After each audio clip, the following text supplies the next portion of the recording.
I'm going to ask each gentleman to come up and say just a few words, give you some updates from their perspectives, operations in the general's case, and on the SIV process and what DOD is trying to help along with that from Mr. Reed's perspective. And then we'll get to some Q&A for a little bit. I will moderate that Q&A, so I'll still be up here calling on you, and we'll try to get through as many of you as you can in the limited amount of time that we have. So with that, with the time being a constraint, I'm going to stop talking and bring up the general. General. Good afternoon. Thank you, Mr. Kirby. I want to reinforce what has already been said today and a little bit earlier. The U.S. military remains focused on the present mission to facilitate the safe evacuation of U.S. citizens, SIVs, and Afghans at risk, to get these personnel out of Afghanistan as quickly and as safely as possible. When this plan was put in place, we prepared for a number of contingencies and recognize that events unfolding at HKIA has drawn concern and attention throughout the world. We're actively monitoring the situation, what's happening on the ground, and we will continue to support the commander and adjust forces as necessary to allow the mission to be successful. Our troops are trained professionals. They understand the complexity, the urgency, and the importance of their mission. They remain agile. Our mission was and still is today to secure the airport so that we can evacuate, as said earlier, U.S. citizens, SIVs, Afghans at risk out of the country. We have approximately 2,500 troops that have moved into Kabul within the last 72 hours, and more will arrive soon. By the end of the day, we expect nearly 3,000 to 3,500 troops on the ground. First, for a real-time update, as of 15:35 local Eastern data time here, the airfield at HKIA was open for operations. Shortly thereafter, the first C-17 landed with U.S. Marines on board, and the next C-17 is preparing to land as we speak, with members of the 82nd Airborne Division. I'd also like to offer a couple of additional operational details. More than 700 SIV applicants have departed Afghanistan in the past 48 hours, a combination of contract and commercial air, bringing the total to date to nearly 2,000. Mr. Reed here will have more details on that. The U.S. military continues to supported the State Department with the closing of the U.S. Embassy in Kabul, moving several hundred personnel by helicopter to HKIA. Those personnel remain safe and are preparing to depart. Forces continue to conduct operations, security operations at HKIA, and as I said earlier, we are in charge of air traffic control, and that includes with commercial contracted military air. We expect to maximize our throughput of all means of transportation over the next coming days. Again, our focus right now is to maintain security at HKIA, to continue to expedite flight operations while safeguarding Americans and Afghan civilians. We're proud of the professionalism and the skill of the soldiers, sailors, airmen, and Marines are showing under extraordinary circumstances at HKIA, and they are absolutely prepared to respond and self-defend if necessary. Many of us have spent time in Afghanistan over the years and feel a deep sense of connection to the current events. We are focused on the safest evacuation of Americans and Afghans. Thank you.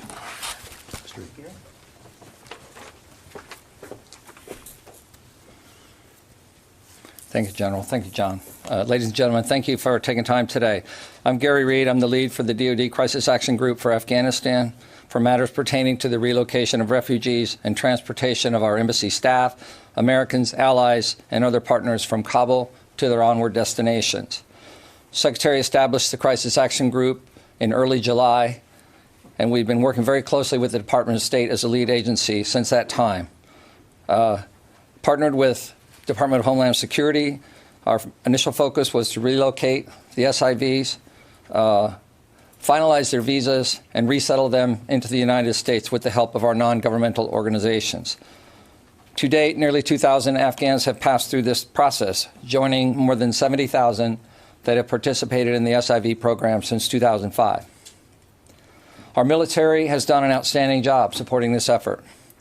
U.S. NORTHCOM and U.S. Army North, operating predominantly from Fort Lee, Virginia, have provided housing, food, medical treatment, medical screening, and other services to these Afghans. Our military embraced the opportunity to recognize their contributions to combined operations in Afghanistan by welcoming them in the U.S. As we prepare for even more arrivals, U.S. NORTHCOM and the U.S. Army are working to create additional capacity to support refugee relocation in the U.S., including temporary sites under assessment at Fort Bliss, Texas, and Camp McCoy, Wisconsin. There may be other sites identified if services are needed, additional capacity is needed. At this point, we're looking to establish 22,000 spaces. We can expand if we need to. As with the operation we've been supporting at Fort Lee, persons that come to these locations will have been pre-screened by the Department of Homeland Security to enter on condition of full immigration processing once they arrive. With this operation underway, but given the urgency of the situation in Kabul, our focus has shifted to supporting movement of our embassy staff, American citizens, allies, and other partners out of Kabul. Starting on August 14th, we began movement of these persons on Department of Defense aircraft, providing them transportation that had flown into Kabul, delivering our troops and hauling cargo. This is an important point. The numbers to date are in the hundreds. We certainly have a much greater requirement. We are still in the process of bringing in forces. These aircraft, as space is available on the outbound, have been taking passengers. And of course, this has been somewhat disrupted in the last 24 hours. But nonetheless, we have transported several hundred to countries in the region and aligned them, again, with our State Department DHS colleagues for their onward transportation. We anticipate picking up the pace, provided we can stabilize conditions at Kabul as described by the General. Our military team in Kabul is working side by side with the ambassador and his staff to coordinate future airlift operations in the coming days. The Department of State and Department of Homeland Security will facilitate initial processing at overseas transit points and prepare for onward movement for all of those transported by the Department of Defense. Thank you. Okay, we'll get to questions. Bob, want to go? Thanks. A question for General Taylor. Okay. If I may. General, has the U.S. military conducted any airstrikes today or in the last 24 hours or so? And also, there have been some reports of Afghan pilots flying their aircraft into other countries. Is that happening? And is the U.S. taking any other sort of steps to prevent aircraft or other military equipment from falling into the hands of the Taliban? Yeah. First, on the first question on the strikes. No strikes have been conducted in the last 24 hours, but the commander on the ground continues to maintain that capability if required to do so. The commander has the assets that are available there at HKI and in support from other areas of the region. I don't have information on your second part of the question, but we'll get back to that. So there's no U.S. actions being taken to prevent equipment from falling into the hands of the Taliban by destroying it or anything else? I don't have that answer to that question.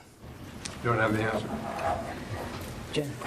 General Taylor, was this a failure of intelligence or planning that led to the scenes we saw at the airport today? When the scenes at the airport of everybody coming that onto caused it to be shut down. Yeah, what we know had happened at the airport was that there were a lot of Afghans that were trying to reported get out of the country. So I don't think that was a lack of planning. As we look at the coordination with those that were responsible for securing that. We'll look at our mission, though, as I talked earlier, is now that the airfield's open, is to make sure that it remains open. So like, as I said, we can continue expediting flights in and outbound. But the quick fall of Kabul, was that a failure of intelligence? I can't answer that. And Mr. Reed, you're in charge of the SIVs. There are women who fought for the special forces. There are reports that the Taliban are now knocking on doors, going into the homes of those who served in the military. What are you doing to protect them, to get them out? Are you in touch with the Taliban, and do you have assurances that they'll be safe? We recognize that beyond the SIVs, there's additional Afghans at risk, and they are included within the group of people that, in time, as we get through the Americans and the immediate priority, that we have plans in place to support lifting them, transporting them out of the country on the defense side. Again, it would be Department of State, Homeland Security, questions about immigration processing. We recognize the risk that they face, and we're doing everything we can to get this operation underway at scale so we can get through as many as possible under these very difficult conditions. But are you communicating with the Taliban? Do you have a line of communication? I'm personally not communicating with the Taliban, but I would imagine there are communications within the diplomatic channels. As we said earlier, General McKenzie did meet in Doha with Taliban leaders. I'm not going to detail that conversation, as I said earlier, but the message was very clearly put to the Taliban that these operations and our people were not to be attacked, or there would be a response. And as you and I speak, there has been no attack on our operation or on our people at the airport. To your other question, I would, again, like to just fill out the mission that the military has right now is to secure the airport, to keep operations going, and to help make sure that we can safeguard the movement of personnel, people, from Kabul to onward destinations. That's the focus right now. The State Department has methods of their own to reach out to people, to communicate with them about the process of getting into the queue, and I would let the State Department speak to that. But it's, as I said before, the military mission is very narrowly focused around the airport and making sure we can secure operations there. Barb? I'd like to follow up with you or the General, but let me start with you, please, at the mic, if I may. To follow up on the previous question, the U.S. military, the Department of Defense, always, for decades, says we plan for everything. Clearly, whatever you planned for did not get planned for at the airport.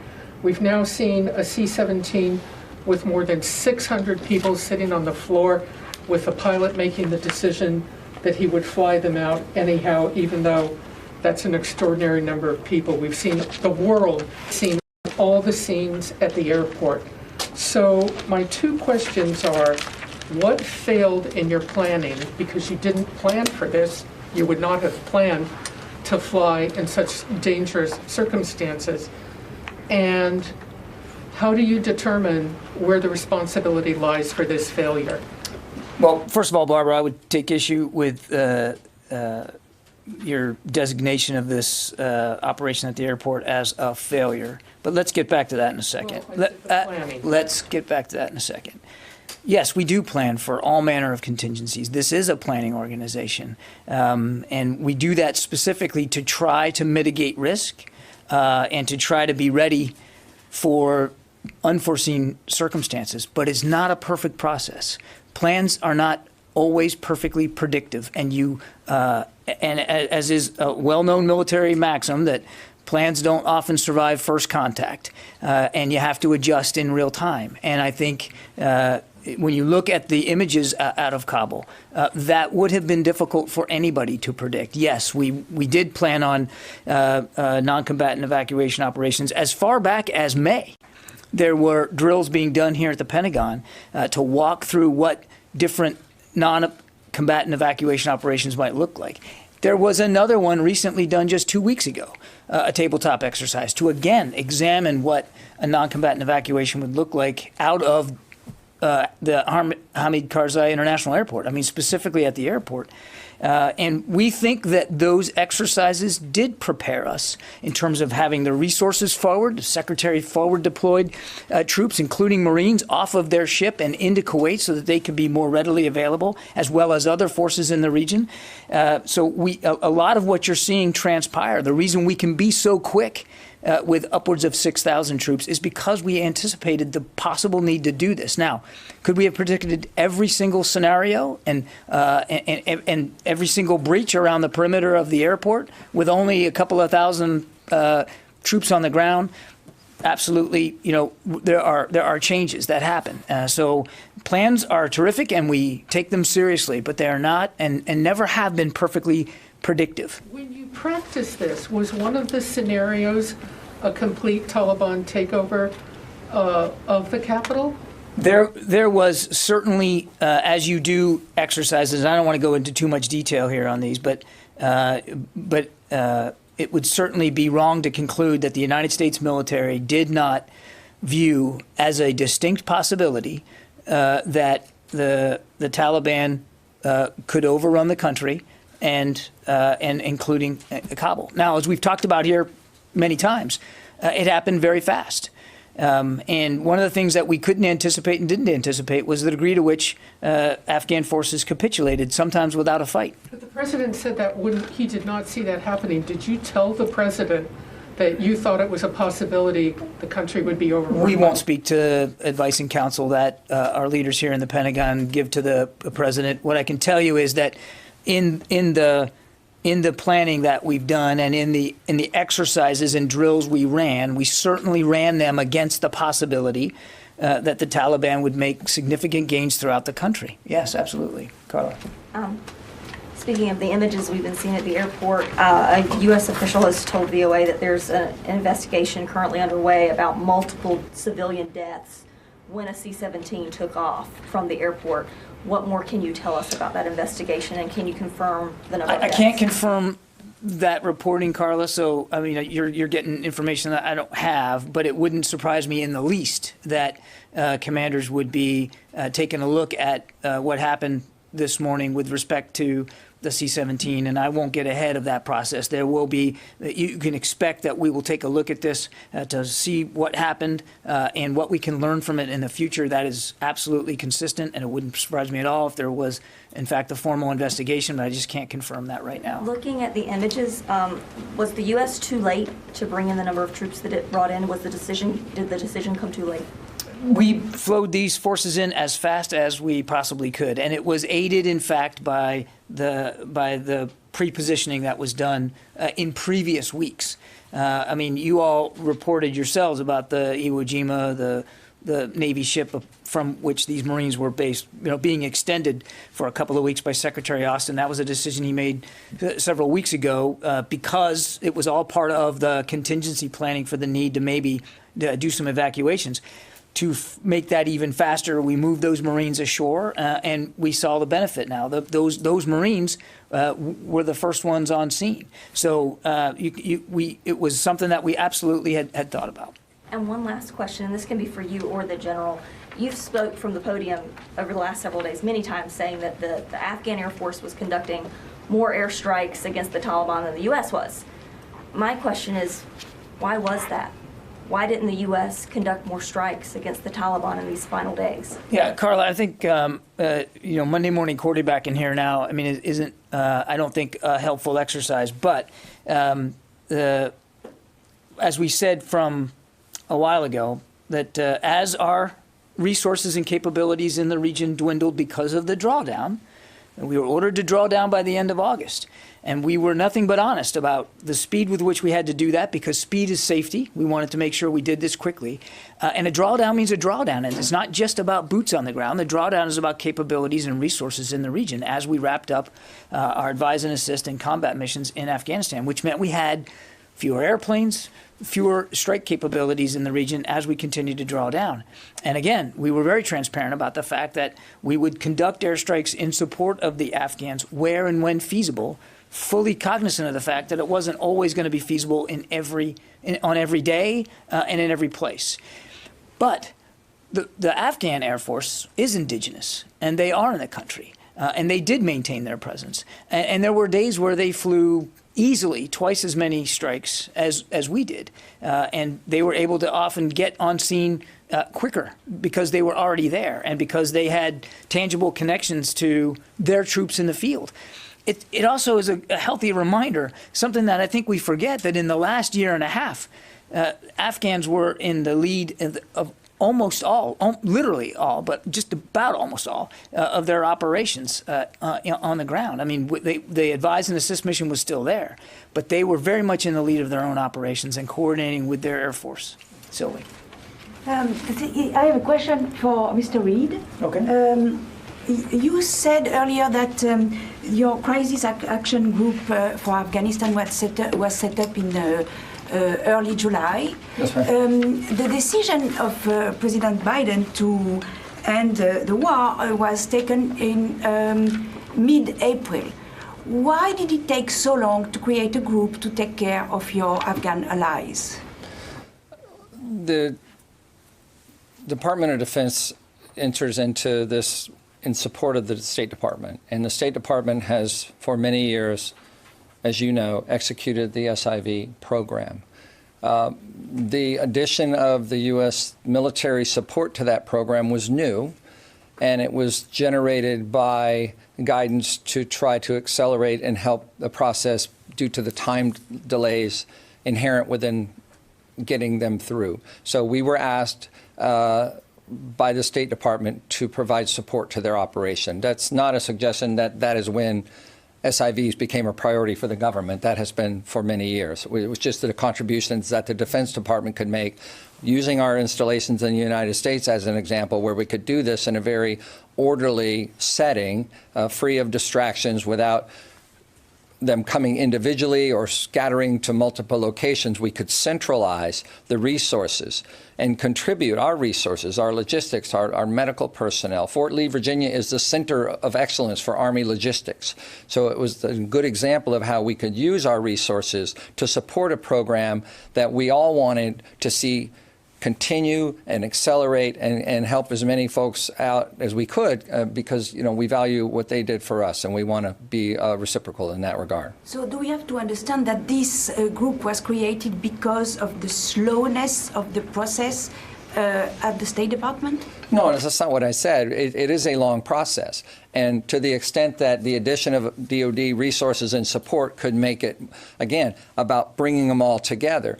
If you're familiar with the process, there's multiple stages and multiple agencies involved within our system. This gave us, because of our resources, the ability to have a base with a location. We could bring that together and speed up something that may have otherwise taken weeks into a matter of days. And it became more economical. We increased the throughput of that process and create capacity to do more. So that's really the contributions of the Defense Department. I think we need to get to the phones too a little bit. I haven't done that yet. Dan off the Washington Post. Thank you, John.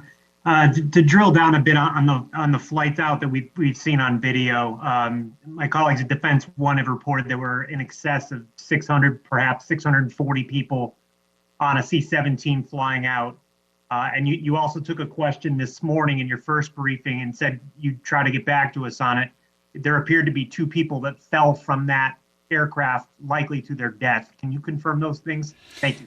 On that video footage that I know we've all seen of something falling off the wing, I don't have an update for you in terms of specific validity of that. We're obviously just as interested in you and learning more about what happened there.